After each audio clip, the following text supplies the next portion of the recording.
میرام کی والدہ فرحت بیگم اور باقی کزنز بھی وہاں آ گئی تھیں، جس پر میرام نے تپ کر سینے پر بازو باندھے سب کو گھورا تھا۔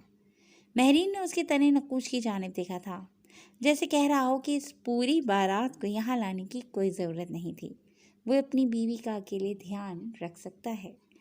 مہرین اپنے دیور کا یہ مختلف انداز دیکھ کر مسکرائے بغیر نہیں رہ پائی تھی۔ آپ گینے نے ٹھیک سے کچھ کھایا ہی نہیں ہے، شاید اس وجہ سے چکر آ گئے ہوں۔ فرحت بیگم کی بات پر ثنا جلدی سے اس کے لیے کھانا لے آئی تھی۔ یہ کھانا بہت اسپائسی ہے، ان کو مرچوں سے الرجی ہے، آپ لوگ رہنے دیں، میں آپ گینے کو گھر لے کر جا رہا ہوں۔ میرام کی بات پر سب کے ہونٹوں پر معنی خیز مسکراہٹ بکھری تھی۔ میرام ان دونوں کے بیچ موجود جس رشتے کو پوری دنیا سے چھپانا چاہتا تھا، وہ اپنی بے اختیاری کی وجہ سے آہستہ آہستہ خود ہی سب کے سامنے لا رہا تھا۔ نہیں، میں بالکل ٹھیک ہوں، مجھے یہی کھانا کھانا ہے اور ابھی مجھے یہاں فنکشن میں ہی رہنا ہے۔ آبگی نے سامنے کھڑے اپنے کھڑوس ایس پی کی صورت دیکھنے کی بھی روادار نہیں تھی اب۔ میرام، جسے ہمیشہ آبگی نے داؤد کی جانب سے اہمیت ملتی آئی تھی، آج وہ اس کی جانب سے یہ انکار برداشت نہیں کر پایا تھا اور اسے سخت ترین گھوری سے نوازتا وہاں سے نکل گیا تھا۔ مگر آبگی نے، جو اس شخص کی اتنی بے رخی کے باوجود بھی اس کی محبت میں پور پور ڈوبی ہوئی تھی، اس کی بے قرار نگاہوں نے ایس پی میرام کا دور تک پیچھا کیا تھا۔ مجھے اسقان شاہ کا ماضی جاننا ہے، وہ اتنا پتھر کیوں بنا؟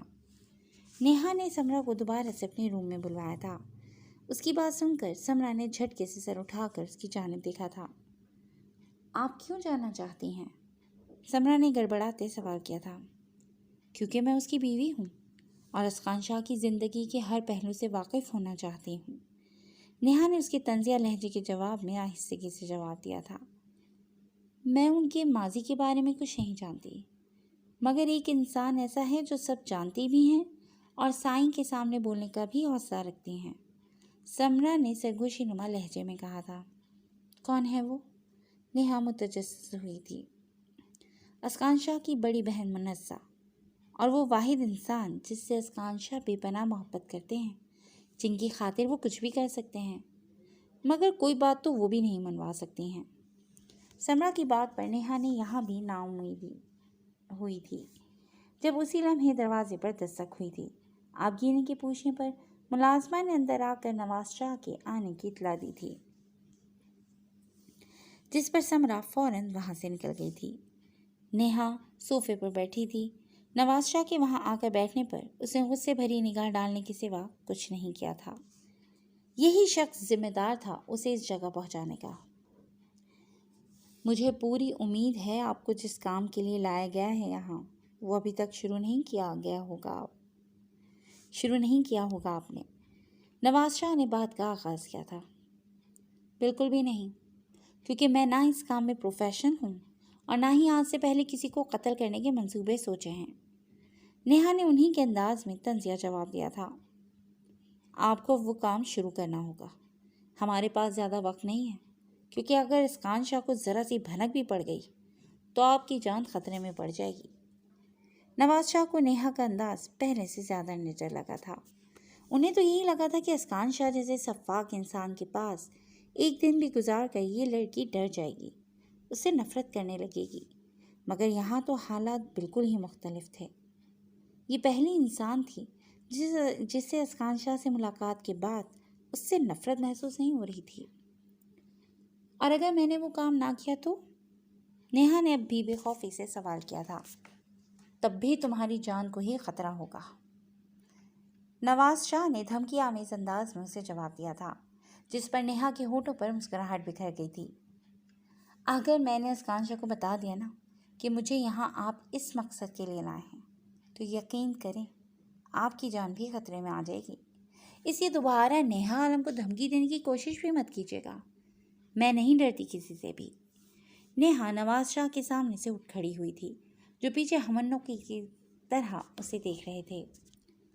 تو مطلب تم چاہتی ہو کہ اسقان شاہ جیسا ظالم درندہ زندہ رہے اور سب لوگ اس کے قہر کا نشانہ بنتے رہیں؟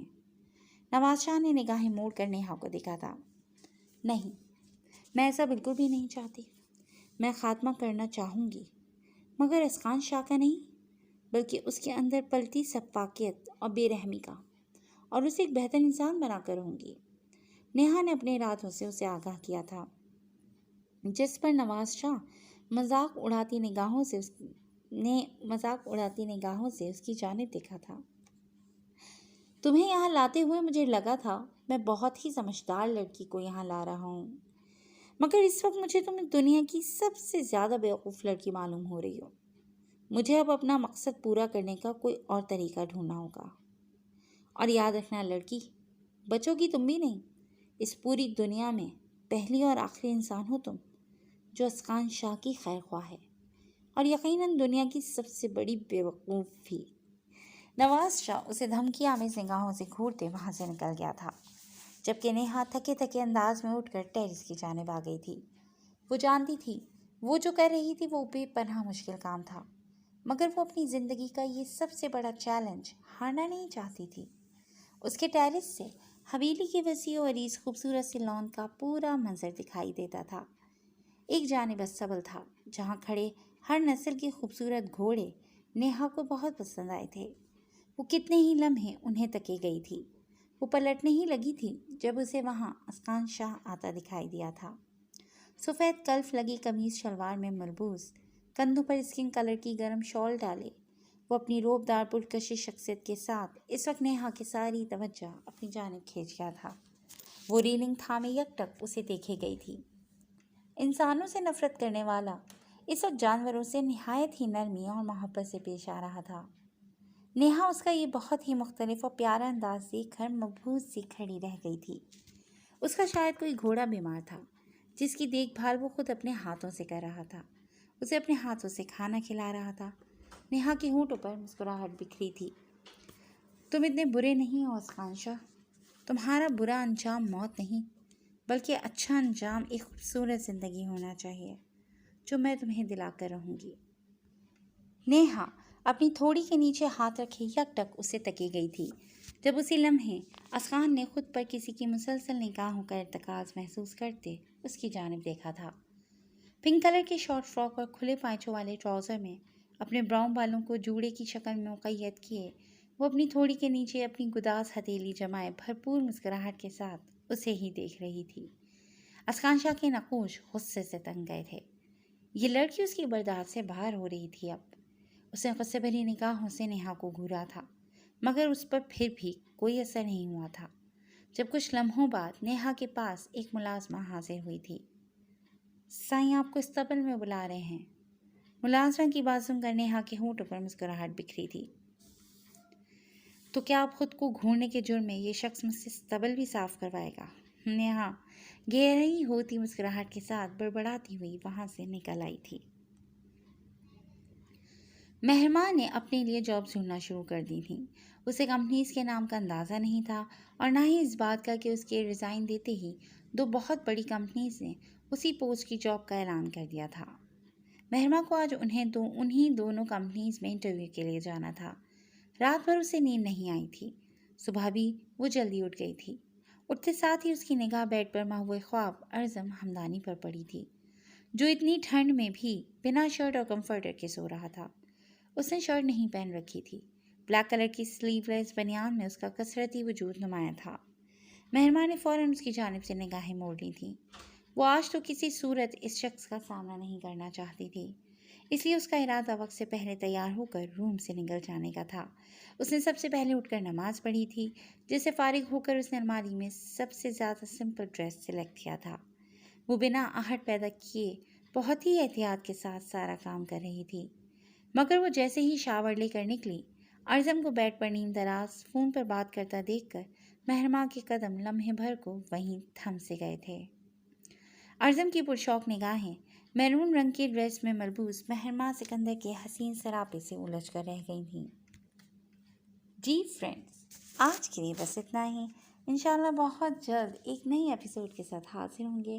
تب تک اپنا خیال رکھیے گا، اور ہاں، اپنے کمنٹ سے ہمیں ضرور آگاہ کیجیے گا کہ آپ کو آنے والی ایپیسوڈ میں یہ کہانی کیا ٹویسٹ لیتی نظر آتی ہے۔ تب تک کے لیے اپنا خیال رکھیں۔ ٹیک کیئر اینڈ اللہ حافظ۔